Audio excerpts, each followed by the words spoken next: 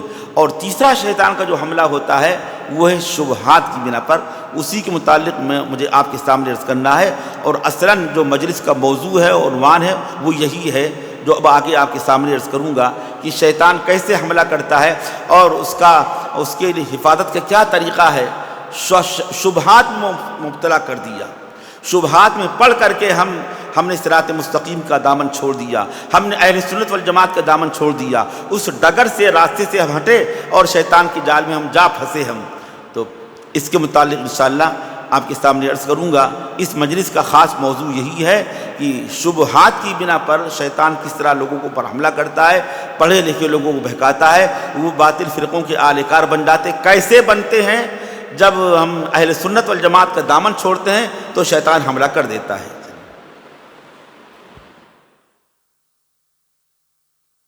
അപ്പോൾ അതുകൊണ്ട് സ്ത്രീകളുടെ വിഷയം വളരെ ഗൗരവത്തിലെടുക്കേണ്ട കാര്യമാണ്. സ്ത്രീകളെ ഉപയോഗിച്ചുകൊണ്ട് ഷെയ്ത്താൻ നമ്മളെ വഴിവെപ്പിക്കാൻ പ്രത്യേകം ശ്രദ്ധിക്കും.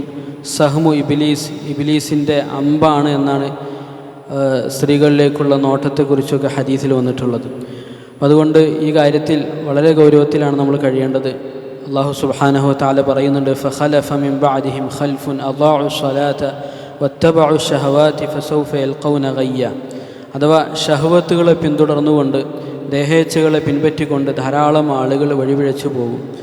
ദുനിയാവിനോടുള്ള ആഗ്രഹം, പണത്തോടുള്ള ആർത്തി, അതിലൂടെയും ധാരാളം ആളുകൾ വഴിതെറ്റിപ്പോകാറുണ്ട്. മൗലാന ഖാലിദ് സൈഫുല്ലാ റഹ്മാനി ദാമത്ത് ബർക്കാത്തുഹും മഹാനവറുകൾ പറയുന്നുണ്ട്, ധാരാളം നമ്മുടെ മദ്രസകളിൽ പഠിച്ചിറങ്ങിയ ഫുസലാക്കൾ ഭൗതികമായ തുച്ഛമായ നേട്ടങ്ങൾക്ക് വേണ്ടി ദീനിനെതിരെ പ്രവർത്തിക്കുന്ന ധാരാളം സംഭവങ്ങളുണ്ടായിട്ടുണ്ട്. പല ഇസ്ലാം വിരുദ്ധ സംഘടനകളും അവരെ വിലക്കെടുക്കും, അവർക്ക് ഉന്നതമായ ശമ്പളം നൽകും. സാധാരണഗതിയിൽ മദ്രസകളിൽ, മറ്റു ദീനി സ്ഥാപനങ്ങളിലൊക്കെ സേവനം അനുഷ്ഠിക്കുന്നവർക്ക് പൊതുവെ തുച്ഛമായ ശമ്പളമാണ് ഉണ്ടാകാറുള്ളത്. അവർക്ക് അവരുടെ ജീവിതം മുന്നോട്ട് കൊണ്ടുപോകാൻ വലിയ പ്രയാസമായിരിക്കും. അങ്ങനെയുള്ള ആളുകളെ ഇത്തരത്തിൽ പിഴപ്പിച്ച് ഇസ്ലാമിനെതിരിൽ പ്രവർത്തിക്കുന്ന, അതിനുവേണ്ടിയുള്ള ആയുധങ്ങളാക്കി മാറ്റിയെടുക്കാൻ എളുപ്പമാണ്.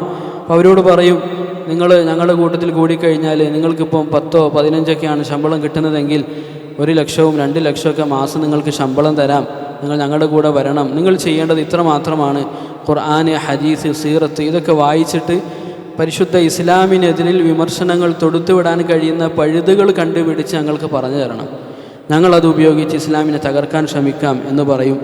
അങ്ങനെ ധാരാളം ആളുകൾ ഇതിൽ പെട്ടുപോയിട്ടുണ്ട്. പലരെയും കുറിച്ച് അത്തരത്തിലുള്ള വിവരങ്ങൾ കിട്ടിയതിൻ്റെ അടിസ്ഥാനത്തിൽ അവരെ പോയി കണ്ടു, അവരെ പിന്തിരിപ്പിക്കാൻ ശ്രമിച്ചു. അവർ പറഞ്ഞു, ഞങ്ങളെന്ത് ചെയ്യാനാണ്, ഞങ്ങൾക്ക് ജീവിതം മുന്നോട്ട് കൊണ്ടുപോകാൻ കഴിയാത്ത സാഹചര്യമായതുകൊണ്ട്, അതുകൊണ്ട് ഞങ്ങൾ നിവൃത്തികേട് കൊണ്ട് പോയതാണ് എന്നവർ പറയുന്നു. അതുകൊണ്ട് നമ്മൾ മനസ്സിലാക്കേണ്ടത്, ആരും ഏതു സമയത്തും ഇത്തരത്തിലുള്ള ചതിക്കുഴികളിൽ പെട്ടുപോകാം. അതുകൊണ്ടാണ് റസൂലുള്ളാഹി സ്വല്ലല്ലാഹു അലൈഹി വസല്ലമ തങ്ങൾ പറഞ്ഞത്, നിങ്ങൾ ദീനിൽ അടിയുറച്ചു നിൽക്കണം, സിറാത്തുൽ മുസ്തഖീമിൽ അടിയുറച്ചു നിൽക്കണം. വൈൻ ഖുതിൽത വഹുരിഖ്ത, നിങ്ങളെ വധിക്കപ്പെട്ടാലും നിങ്ങളെ കത്തിക്കപ്പെട്ടാലും നിങ്ങൾ അതിൽ തന്നെ ഉറച്ചു നിൽക്കണമെന്ന് റസൂലുള്ളാഹി സ്വല്ലല്ലാഹു അലൈഹി വസല്ലം പ്രത്യേകം ഊന്നി പറഞ്ഞിട്ടുണ്ട്. അതുകൊണ്ട് ഇക്കാര്യം നമ്മൾ വളരെ ശ്രദ്ധയോടുകൂടി തന്നെ കൈകാര്യം ചെയ്യേണ്ടതുണ്ട്. അപ്പോൾ ഈ രൂപത്തിൽ ശഹവത്തുകൾ, ദേഹേച്ഛകളെ പിൻപറ്റിയതിൻ്റെ പേരിൽ വഴിപിഴച്ചു പോകും. മറ്റൊന്ന്, ശുബ്ഹത്തുകളിലൂടെ, ദീനുമായി ബന്ധപ്പെട്ടുണ്ടാകുന്ന സംശയങ്ങളിലൂടെ ധാരാളം ആളുകൾ വഴിവെച്ചു പോകും. അതിനെക്കുറിച്ചാണ് ഈ മുന്നോട്ട് സംസാരിക്കാൻ ആഗ്രഹിക്കുന്നത്.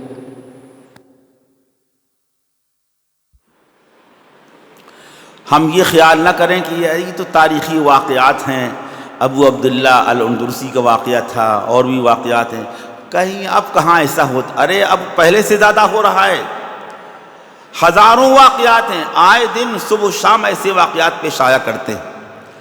آپ حضرات نے بھی دیکھا ہوگا کچھ دن پہلے واٹس ایپ میں بہار کے صوبے بہار کا واقعہ، ابھی جلدی کا قصہ، جلدی کا کچھ دن پہلے کا قصہ ہے، میں نے دیکھا تھا، معلوم ہوا ایک مدرسے کے ناظم صاحب، کسی مدرسے کے ناظم صاحب تھے، کوئی معلمہ وہاں بھی پڑھاتی تھی، وہاں وہ غیر شادی شدہ تھے، آپ معلم صاحب ناظم صاحب شادی شدہ، ان کے بچے بھی تھے 20 بچوں والے، بس یہ شہوات کی بنا پر شکار ہو گئے، شیطان کا آلے کار بن گئے، شیطان کی جال میں پھنس گئے۔ باپ کو معلوم ہوا، سراغ لگا تو باپ نے بیٹی کو سمجھایا، تفہیم کی، نصیحت کی، لیکن بیٹی پر بھوت سوار تھا، وہ نہیں مانی۔ ناظم صاحب نے اس کو لالچ دے رکھا تھا، ناظم صاحب خود شکار تھے، شہوت کے شکار تھے، اور اس پر عاشق ہو گئے تھے، اس سے شادی کرنا چاہتے تھے، دوسری شادی کرنا چاہتے تھے۔ لڑکی کے باپ نے سمجھایا لیکن لڑکی نہیں مانی، یہ گویا کہ باپ روڑا بن رہا تھا، تو نتیجہ اس کا خلاصہ اس کے یہ بات میں کہ لڑکی نے اپنے باپ کا قتل کرا دیا، اور مدرسے کے ناظم صاحب نے ایک گاڑی قاتل کو گفٹ میں ہدیے میں گاڑی دی اور لالچ دیا کہ تم قتل کرو گے، یہ گاڑی تم کو دیں گے، اتنے لاکھ روپے پر سودا طے ہوا۔ لڑکی نے خود کہا کہ میرے باپ کو قتل کر دو، تم کو یہ انعام دیا جائے گا، ہو گیا، قتل ہو گیا۔ خیر بعد میں دونوں گرفتار کیے گئے، لڑکی بھی گرفتار ہوئی، باپ بھی گرفتار، وہ ناظم صاحب بھی گرفتار ہوئے۔ یہ واقعہ پیش آیا ابھی چند دن پہلے کا ہے، یہ آپ حضرات نے شاید دیکھا ہو، سنا ہو، یہ صوبہ بہار کا واقعہ۔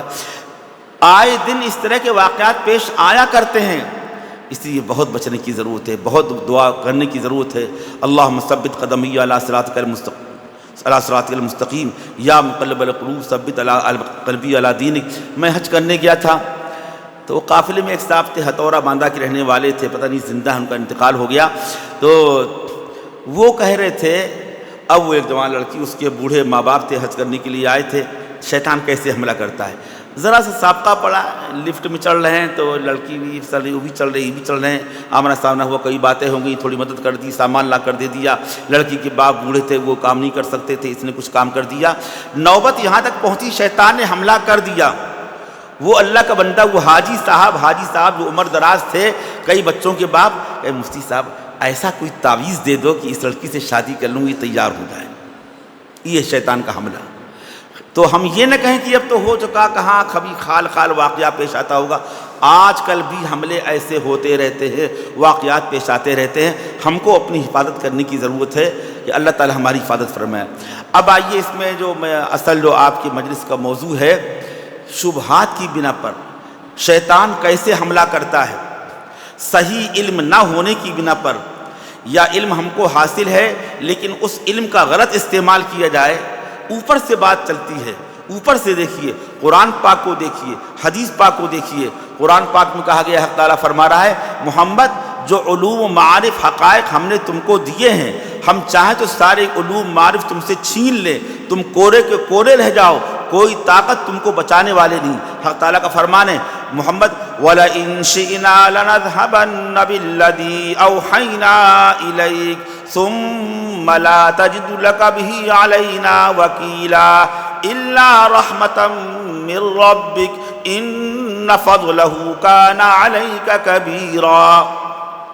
اس آیت کو نقل کیا ہے حضرت تھانوی رحمۃ اللہ نے ایک واعظ میں، فرمایا ہے، وہ ذات، وہ اللہ، وہ رب العالمین جو اپنے محبوب محمد صلی اللہ علیہ وسلم کو للکار کر یہ کہہ دے، محمد اگر ہم چاہیں سارے علوم معارف حقائق سب تم سے سلب کر لیں، ہم لنذهبن بالذی اوحینا الیک، پھر کوئی تمہارا معاون نہیں ہوگا، کوئی تمہارا مددگار نہیں ہوگا جو تم کو یہ نعمتیں دوبارہ دے دے، ایسا نہیں، تم کو کوئی بچا نہیں سکتا۔ ثم لا تجد لک بہ علینا وکیلا، اگر کوئی طاقت بچانے والی ہے وہ اللہ کی رحمت ہے، اللہ کا فضل ہے۔ حضرت تھانوی رحمۃ اللہ علیہ فرماتے ہیں کہ اس کو سن کر کے حضرت تھانوی رسول پاک صلی اللہ علیہ وسلم بالکل بے چین ہوں گے، فکر مند ہوں گے، اے اللہ کیا ہوگا۔ اللہ کی رحمت بچا سکتی ہے لیکن اللہ کی رحمت ہم کو حاصل ہوگی، اللہ کا فضل ہم کو حاصل ہوگا نہیں ہوگا، رسول پاک صلی اللہ علیہ وسلم بے چین پریشان ہو گئے ہوں گے۔ اسی اللہ نے فوراً فرما دیا، الا رحمتا من ربک ان فضلہ کان علیک کبیرا، حق تعالیٰ کی رحمت بچا سکتی ہے اور بے شک اللہ کا فضل، اس کی رحمت آپ کو حاصل ہے۔ اب حضور پاک صلی اللہ علیہ وسلم کو اطمینان ہوا۔ اس طرح کے حدیثوں میں واقعات آئے ہیں، شیطان نے کیسے کیسے حملہ کیا۔ مسلم شریف کی سب سے پہلی روایت، کتاب الایمان کی سب سے پہلی روایت ہے۔ کچھ لوگ تھے بصرہ میں اور وہاں پر کچھ لوگوں نے معبد الجوہنی نے انکار کہ تقدیر کا انکار کیا تھا۔ ایک فرقے کا آغاز ہوا تھا۔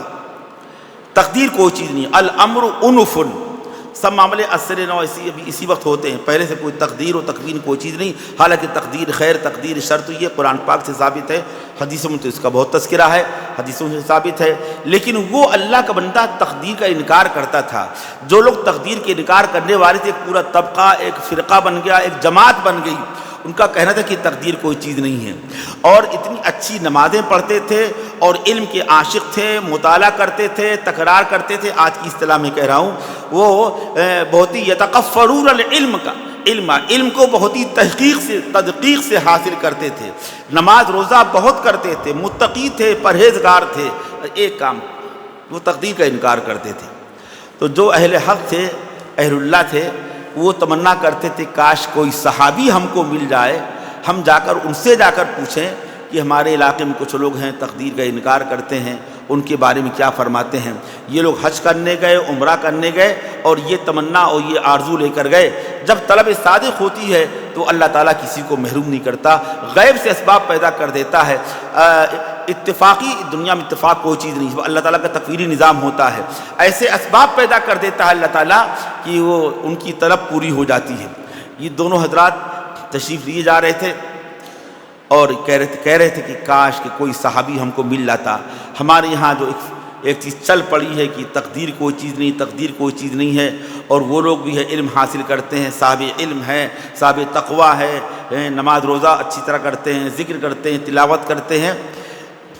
حال یہ ہے کہ تقدیر کا انکار کرتے۔ ہم کسی صحابی سے ہم تحقیق کرتے، تفتیش کرتے، تو اتفاق کیا اللہ تعالیٰ کا نظام تھا۔ حضرت عمر فاروق رضی اللہ تعالیٰ عنہ کو بیٹے، حضرت عمر فاروق عبداللہ ابن عمر، ان سے ملاقات ہو گئی، وہ ملے۔ کسی نے کہا رہے یہ عبداللہ ابن عمر جا رہے ہیں، اور دونوں ان کے پیچھے ہو رہے، ایک دائیں طرف ایک بائیں طرف، اور جا کر سوال کیا حضرت ہم لوگ فلاں مقام سے آئے ہیں اور یہ قصہ پیش آیا ہمارے ساتھ، ہم اس کے اندر مبتلا ہیں۔ وہ کچھ لوگ اللہ کے بندے کہتے ہیں الامر انفن، کوئی تقدیر کوئی چیز نہیں، معاملے ابھی سب فوراً شروع ہو رہے ہیں، ابھی ہو رہا معاملہ، پہلے سے کچھ طریقہ تھا، پہلے سے کچھ تجویز نہیں تھی۔ غور سے بات کو سنا اور اس کے بعد انہوں نے جو چند باتیں کہی ہیں، ترمذی شریف کی روایت میں بھی ہے، اس میں تو یہاں تک کہا ہے کہ ان سے کہہ دینا، ان سے میرا سلام نہ کہنا، یہ نہیں کہا میرا سلام کہہ دینا، ان سے میرا سلام نہ کہنا، یہ ایسے لوگ ہیں۔ اور کہا کہ تقدیر پر ایمان لانا ضروری ہے، اگر کوئی تقدیر پر ایمان نہیں لائے گا تو جتنی چاہے عبادتیں کر لے، دعائیں کرے، صدقے کرے، زمین و آسمان زمین بھر کر کے پورا صدقہ کرے، اللہ تعالیٰ ہرگز اس کا صدقہ، اس کی عبادت، اس کی دعا کچھ بھی قبول نہیں کرے گا جب تک کہ تقدیر پر ایمان نہیں لائے گی۔ تقدیر پر ایمان لانا یہ ایمانیات میں سے ہمارا بنیادی عقیدہ ہے۔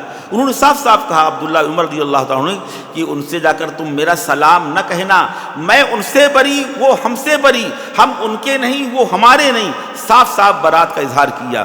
جی ہاں، باتیں ایسی ہوا کرتی ہیں، اصلاح کی کوشش کرو، تدبیر اختیار کرو، جب اصلاح کی توقع نہ رہے اور خطرہ ہو کہ تم بھی اس میں سمجھے جاؤ گے، تم ان کی حمایت کرنے والے سمجھے جاؤ گے، ایسی صورت میں علیحدگی کرنا، بیزاری ظاہر کرنا اور اعلان کر دینا کہ ہم ان سے بیزار ہیں، ہم ان کے ہم رائے اور ہم مزاج نہیں ہیں، جو عقیدہ ان کا ہم اس سے مختلف ہیں، صاف انکار کر دینا چاہیے، اپنی برات کا اظہار کر دینا چاہیے۔ عبداللہ ابن عمر رضی اللہ تعالیٰ عنہ کو یہ واقعہ بہت ہی پختہ دلیل ہے، پختہ ثبوت ہے، انہوں نے صاف کہا میرا سلام نہ کہنا۔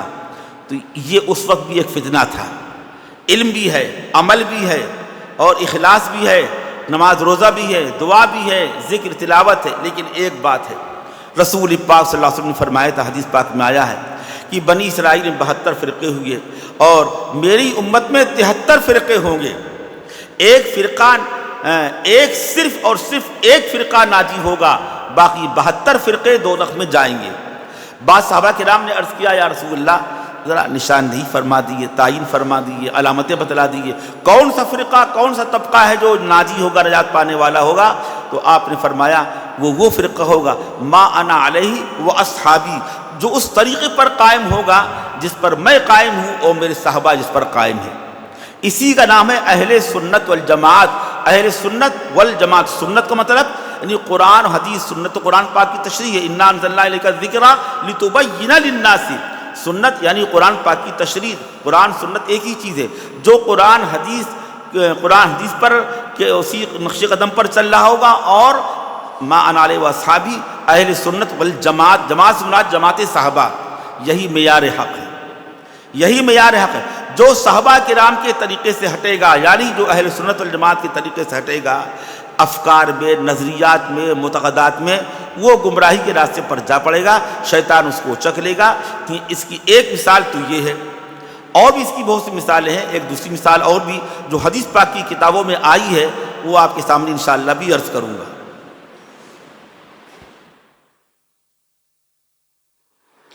അപ്പം ഇങ്ങനത്തെ സംഭവങ്ങളൊക്കെ കേൾക്കുമ്പോൾ ഇതൊക്കെ പണ്ട് നടന്ന സംഭവങ്ങളല്ലേ, ഇന്നിപ്പോൾ അങ്ങനെയൊക്കെ ഉണ്ടാവുമോ എന്ന് നമ്മൾ ആരും വിചാരിക്കരുത്. കാരണം ഏതാനും ദിവസങ്ങൾക്ക് മുമ്പ് നടന്ന ഒരു സംഭവമാണ് മൗലാന അവറുകൾ വിവരിക്കുന്നത്. ബീഹാറിലെ ഒരു മദ്രസയുടെ പ്രിൻസിപ്പളായിരുന്നു അദ്ദേഹം. വിവാഹിതനാണ്. നേരത്തെ പറഞ്ഞ സംഭവത്തിൽ നിന്ന് വ്യത്യസ്തമായിട്ട് ഇദ്ദേഹം വിവാഹിതനാണ്, മക്കളുണ്ട്. പക്ഷെ അദ്ദേഹത്തിനും ഒരു സ്ത്രീയുമായിട്ട് ബന്ധമുണ്ടായി. ആ സ്ത്രീ വിവാഹം കഴിക്കണമെന്ന അതിയായ ആഗ്രഹമുണ്ടായി. ആ സ്ത്രീയും അദ്ദേഹത്തിൽ ആകൃഷ്ടയായി. അങ്ങനെ ആ സ്ത്രീയുടെ ഉപ്പ അതിന് സമ്മതിക്കുന്നില്ലായിരുന്നു. ഒടുവിൽ ആ ഉപ്പാനെ കൊല്ലാൻ വേണ്ടി പോലും ആ സ്ത്രീ തയ്യാറായി. അതിന് ആളെ ഏൽപ്പിച്ചു. ആ കൊല്ലാൻ തയ്യാറായ വ്യക്തിക്ക് ഈ പ്രിൻസിപ്പളായിരുന്ന ഈ വ്യക്തി ഒരു വണ്ടി സമ്മാനമായി നൽകാമെന്ന് വാഗ്ദാനം ചെയ്തു.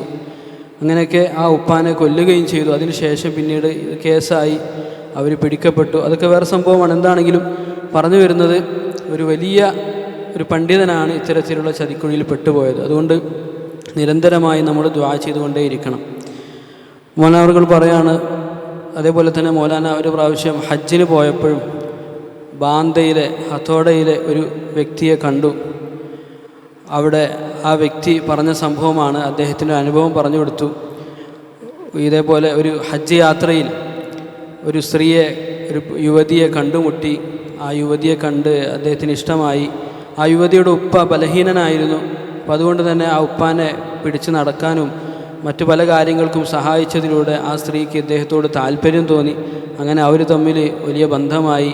അപ്പോൾ ആ സ്ത്രീ എങ്ങനെയെങ്കിലും വിവാഹം കഴിക്കണം, അതിനുള്ള വഴി പറഞ്ഞു തരണമെന്ന് പറഞ്ഞുകൊണ്ട് ഈ വ്യക്തിയോട് പറഞ്ഞ കാര്യം മൗലാന അവറുകൾ പറയുന്നുണ്ട്. ഈ രൂപത്തിൽ ഇൽമ് ഉണ്ടായതുകൊണ്ട് മാത്രം കാര്യമില്ല. ആ ഇൽമ് ഉണ്ടെങ്കിലും അത് ശരിയായ രൂപത്തിൽ നമുക്ക് ഉപകാരപ്പെട്ടില്ല എങ്കിൽ തെറ്റായ വഴികളിലേക്ക് നമ്മൾ പോകാൻ സാധ്യതയുണ്ട്. മാത്രവുമല്ല, അള്ളാഹു സുബ്ഹാനഹു വ തആല നമ്മൾ ഹറാമുകളുമായി ബന്ധപ്പെടുമ്പോൾ, അള്ളാഹുവിൻ്റെ വിധിവിലക്കുകൾ ശ്രദ്ധിക്കാതിരിക്കുമ്പോൾ അള്ളാഹു നമ്മളിൽ നിന്ന് നമ്മുടെ ഇൽമ് തിരിച്ചെടുക്കാനും സാധ്യതയുണ്ട്. അള്ളാഹു സുബ്ഹാനഹു വ തആല റസൂലുള്ളാഹി സ്വല്ലല്ലാഹു അലൈഹി വസല്ലമ തങ്ങളോട് പറഞ്ഞ കാര്യമാണ്, വല ഇൻ ശിഅനാ ലനദ്ഹബന്ന ബില്ലദി ഔഹൈനാ ഇലൈക്. വേണമെങ്കിൽ നമ്മൾ ഉദ്ദേശിച്ചാൽ താങ്കൾക്ക് നൽകിയിട്ടുള്ള ആ വഹ്യ്, താങ്കളിലേക്ക് നാം എത്തിച്ചിട്ടുള്ള ഇൽമ്, ആ വഹ്യ് അതും എടുത്തു കളയാൻ നമുക്ക് കഴിയും.